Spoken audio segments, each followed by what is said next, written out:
Agamemnon, le roi des rois, a convaincu les principaux chefs grecs de le suivre vers Troie. Tous sont de grands rois. Ménélas, son frère, règne sur Sparte. Le vieux Nestor gouverne Pylos. Ajax le Grand est roi de Salamine. Idoménée, roi de Crète. Le jeune Diomède, roi d'Argos. Ulysse, roi d'Ithaque. Et Achille, roi de Phtie.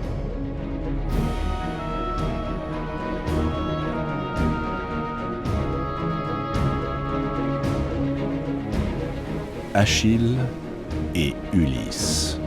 À eux deux, ils vont devenir le fléau des Troyens. Et pourtant, de tous les rois de Grèce convoqués par Agamemnon, ce sont eux qui désirent le moins faire cette guerre. Ulysse n'a aucune envie de quitter son royaume, Ithaque. Et encore moins sa femme, Pénélope, et son fils, Télémaque, pour aller livrer une guerre au bout du monde. Mais il y a autre chose qui le retient. Une chose qui l'obsède comme un cauchemar.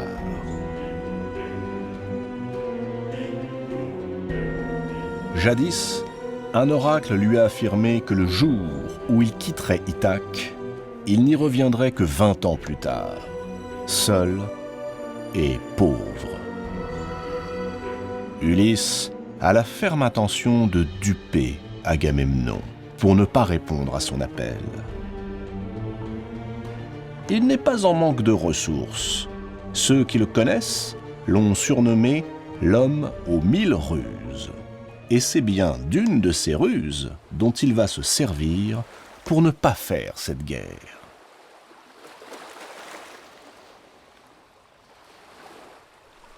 Ulysse se coiffe d'un bonnet de paysan et se rend sur une plage d'Ithaque. À une charrue, il attelle un âne et un bœuf. Puis, devant son entourage sidéré, il sème du sel à la place du blé et commence à labourer la plage. Pénélope, éplorée, présente Ulysse aux émissaires envoyés par Agamemnon pour l'escorter à la guerre. Regardez-le. Regardez ce qu'est devenu le fier Ulysse. Un fou. Un pauvre fou.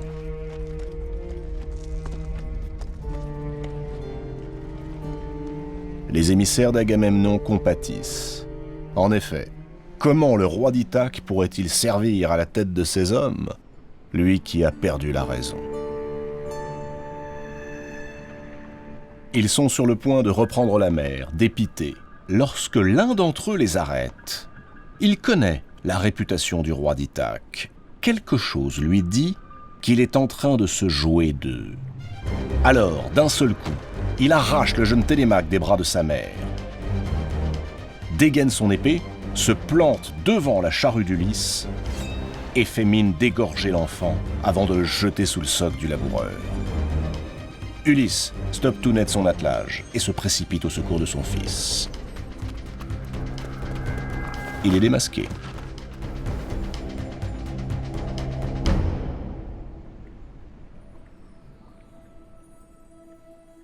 Sa ruse éventée, Ulysse n'a d'autre choix que de rallier l'armée d'Agamemnon.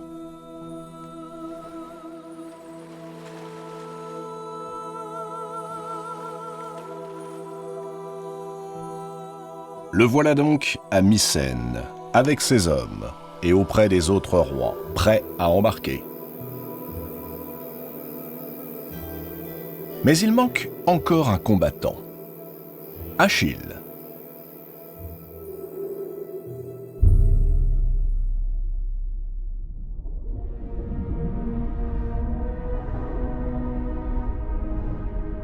Achille. On peine à croire que ce jeune homme courageux, dont on dit partout que la force n'a pas d'égal sur cette terre, souhaite se dérober à la guerre voulue par Agamemnon.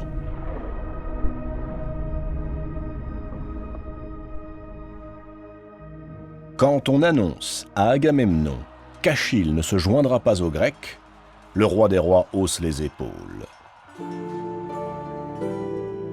Il n'a cure de cet homme qu'il déteste. C'est un guerrier indiscipliné qui méprise depuis toujours son autorité, ne manque jamais une occasion de lui rappeler publiquement sa cupidité et sa passion du pouvoir. De tous les rois de Grèce, Achille est celui qu'Agamemnon est le plus. Mais il le faut aux côtés des Grecs, proteste le vieux Nestor. Achille est béni des dieux. Il est le plus grand de tous les guerriers. Sans lui, la victoire est impossible. À contre-cœur, Agamemnon envoie Ulysse à Phthie chercher Achille et son armée, les redoutables Myrmidons.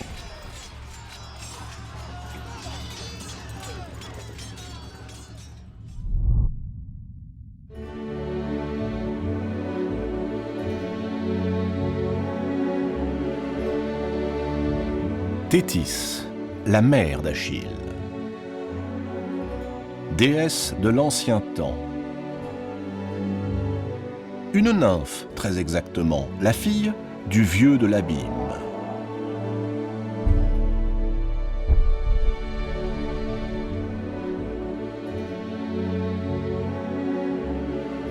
Aimée par Zeus, jadis, qui lui conserve toute sa tendresse.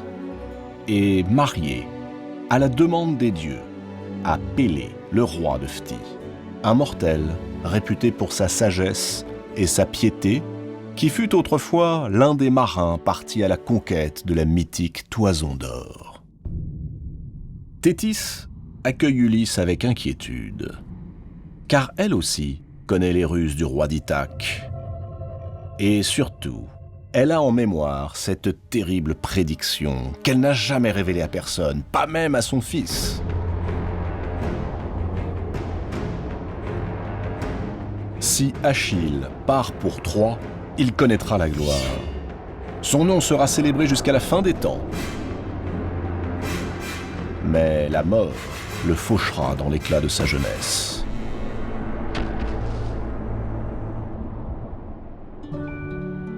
S'il reste chez lui, en Grèce, il vivra longtemps, heureux, entouré et aimé de tous les siens. Mais lorsque les enfants de ses enfants auront disparu, tout le monde aura oublié son nom. Heureusement pour Thétis, à tous les arguments qu'Ulysse lui soumet, Achille répond par un non catégorique. Non, il n'est pas question d'aller se battre à Troie pour sauver l'honneur d'un mari cocu ou pour agrandir l'empire d'un roi qu'il méprise. Soulagé, Thétis prend son fils dans ses bras et tout à sa joie de le voir rester auprès d'elle, elle lui révèle le sort funeste auquel il a échappé. Achille est interloqué. Ainsi, il a donc le choix: mourir jeune, mais en héros, ou bien vieillir dans le confort et le bonheur, mais s'éteindre et rester anonyme parmi les anonymes, promis à l'oubli. Il réfléchit longuement. Puis il se tourne vers Ulysse. Sa décision est prise.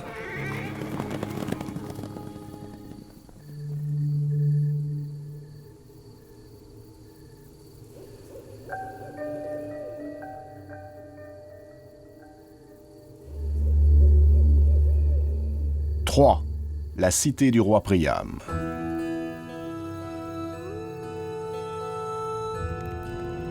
Hector désigne son frère, Paris. Tout ce qui arrive à Troie est de sa faute, clame-t-il. Ces noces odieuses sont cause du grand malheur qui guette la cité. Hector vient de l'apprendre. Les Grecs ont mis sur pied la plus vaste armée que le monde ait connue. Ils sont en route. Ils s'apprêtent à débarquer sur les rivages de Troie.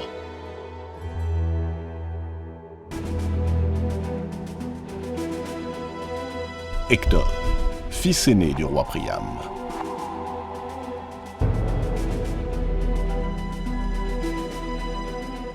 le rempart de Troie, le bouclier de la cité. Adulé par le peuple, il en reçoit des honneurs presque divins. Ses amis, comme ses ennemis, reconnaissent en lui un guerrier à la vaillance sans pareille. Mais aux remontrances de son frère, Paris oppose toujours les mêmes réponses. Troie est invincible, protégée par les dieux, et jamais la lance grecque ne pourra renverser la cité de Priam. Quant à lui, il est amoureux d'Hélène, il l'aime éperdument, et elle aussi. Rien ni personne ne les séparera. Hector fulmine. Son frère ne comprend donc rien à ce qui se joue. L'armée grecque ne vient pas seulement envahir Troie, elle vient dévaster la ville qui depuis toujours résiste aux rêves d'Agamemnon.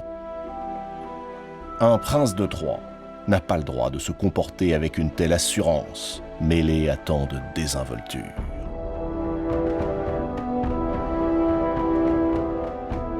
Lui-même est éperdument amoureux de son épouse, Andromaque. Mais il a toujours placé le salut de sa cité au-dessus de son bonheur personnel.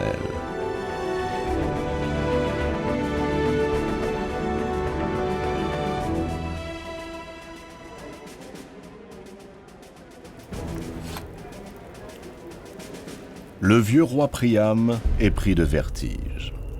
Hécube, son épouse, se lève. Elle marche vers ses fils. Elle saisit la main d'Hector, puis celle de Paris, et les force à se joindre. Les deux frères y consentent sans que ni l'un ni l'autre n'approuve. Mais soudain, le visage d'Hécube se fige. Dans l'ombre, une silhouette surgit, drapée de noir. C'est Cassandre. Cassandre, fille d'Hécube et de Priam.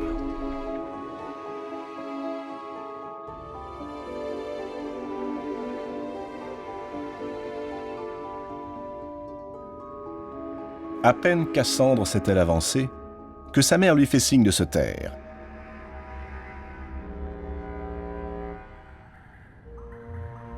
Elle sait trop bien que tous les mots que cet enfant prononce sont porteurs de désastre et de mort. Depuis que Paris est revenu à Troie au bras d'Hélène, Cassandre ne cesse de répéter que cette union illégitime causera la perte de la cité.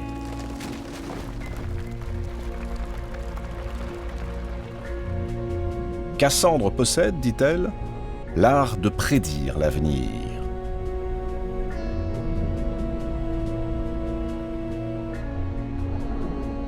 Ce n'est pas faux.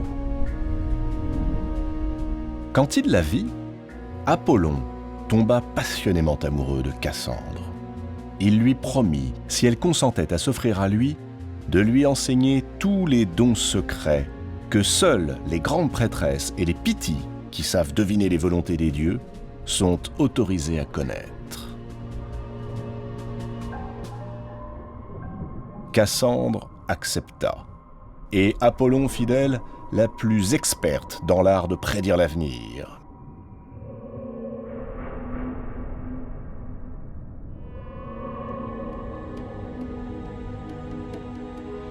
Mais aussi de formuler les oracles et de les interpréter. Mais une fois qu'elle fut instruite dans cet art, Cassandre n'accorda rien d'autre aux dieux qu'un simple baiser, du bout des lèvres. Puis elle se moqua de sa naïveté et lui révéla qu'elle avait fait vœu de toujours demeurer vierge et vénérait depuis sa tendre enfance Hécate, la déesse de la virginité. Apollon connut à la fois le désespoir et la douleur. Pour se venger de la trahison de la belle Cassandre, il lui cracha dans la bouche.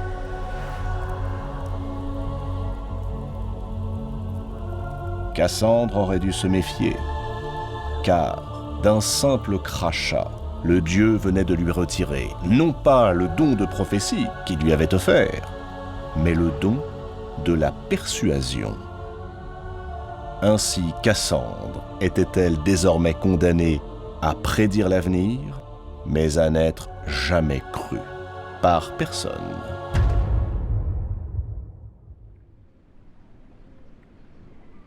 La flotte grecque est au grand complet. Elle s'apprête à lever l'ancre. Des milliers de navires sont prêts à affronter les flots. La brise gonfle les voiles. C'est l'heure du départ. Mais soudain, comme par magie, les vents retombent. Plus le moindre souffle.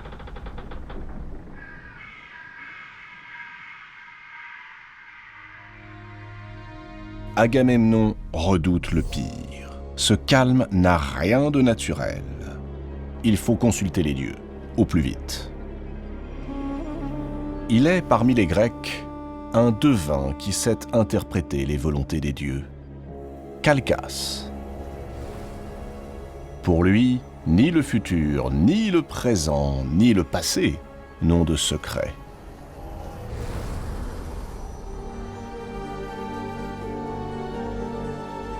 Calchas observe longuement le vol des oiseaux.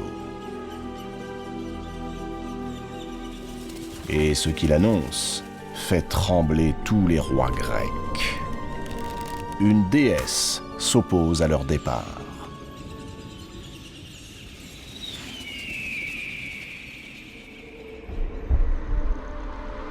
Artémis, fille de Zeus et sœur jumelle d'Apollon. Agamemnon s'emporte. Qui a osé offenser Artémis, la déesse de la chasse? C'est toi, répond Calchas. Et le devin rappelle à Agamemnon ce jour où, parti chasser, il avait croisé une biche magnifique. Longtemps, il l'avait pistée avant de lui décocher une flèche mortelle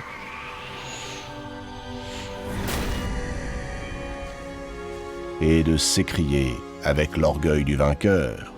Artémis elle-même n'aurait su mieux faire. Celle que l'on surnomme la souveraine des animaux reçut cette vantardise comme un affront et comme une injure. Aujourd'hui, Artémis exige un acte de repentance. Cette biche était sa préférée. Agamemnon devra donc sacrifier sa préférée.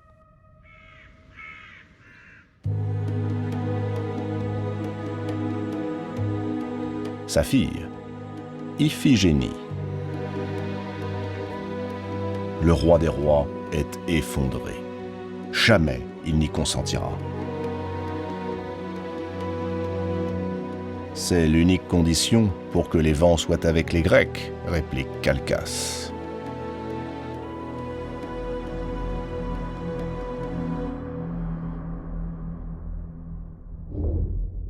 Agamemnon est dévasté.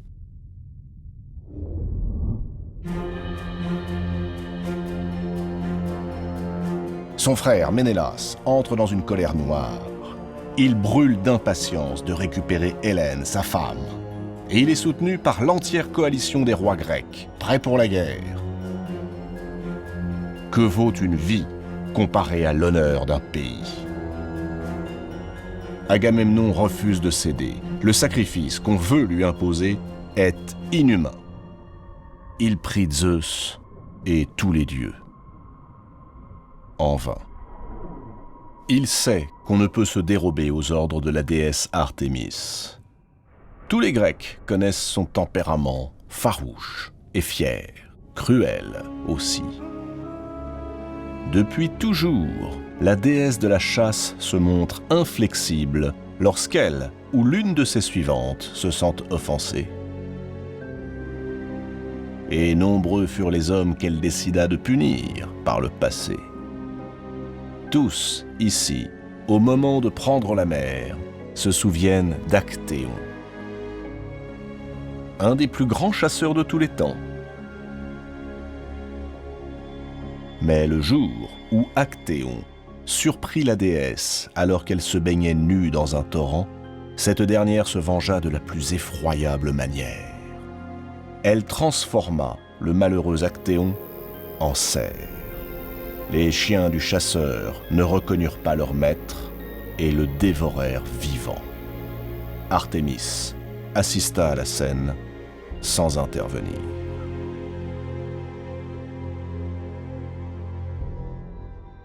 Agamemnon le sait, il est impossible de fléchir la déesse offensée. Alors, le roi des rois refoule ses larmes, maîtrise le tremblement de ses mains et finit par accepter la décision des dieux. Ulysse, atterré par le sacrifice qu'un père s'apprête à commettre, suggère à Agamemnon que l'on fasse croire à Iphigénie que de sa soumission au mariage dépend le sort des Grecs. Cela adoucira son destin. Il suffit de prétendre qu'Achille a posé une condition pour suivre l'armée grecque, épouser Iphigénie. La jeune fille consent et n'oppose aucune résistance. Elle obéira aux vœux de son père et épousera Achille si cela permet à l'armée des Grecs de compter dans ses rangs le plus glorieux des guerriers. Le mariage aura donc lieu. Et comme l'exige la coutume, il doit débuter par un sacrifice. Iphigénie, confiante, marche vers l'autel, guidée par Agamemnon. Le grand prêtre l'attend, impassible.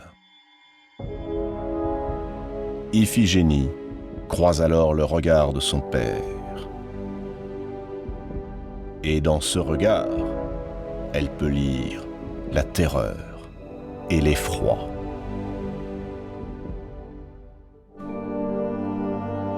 Le grand prêtre se penche sur la jeune fille, le poignard s'abat.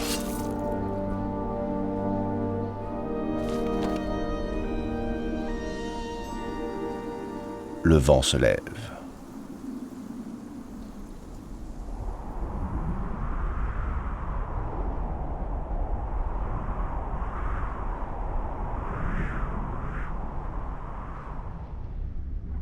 Là-haut, sur l'Olympe, les dieux ont tout vu. Désormais, la guerre est inévitable. Et chacun a choisi son camp. Apollon a fondé Troie. Il en est le protecteur. Il saisit son arc et son carquois, et il cingle vers la cité de Priam. Artémis a tenu son serment et libéré les vents qui portent l'armée grecque, mais en toute chose, elle soutient son frère. Elle prend le parti d'Apollon et des Troyens. Aphrodite lui emboîte le pas. Elle entend protéger l'idylle entre Hélène et Paris, dont elle a assuré le succès.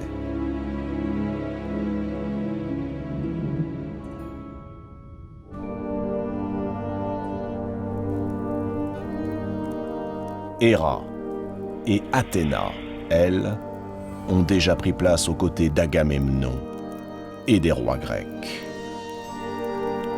Poséidon et Arès hésitent encore. Sans doute, à leur habitude, ils oscilleront d'un camp à l'autre.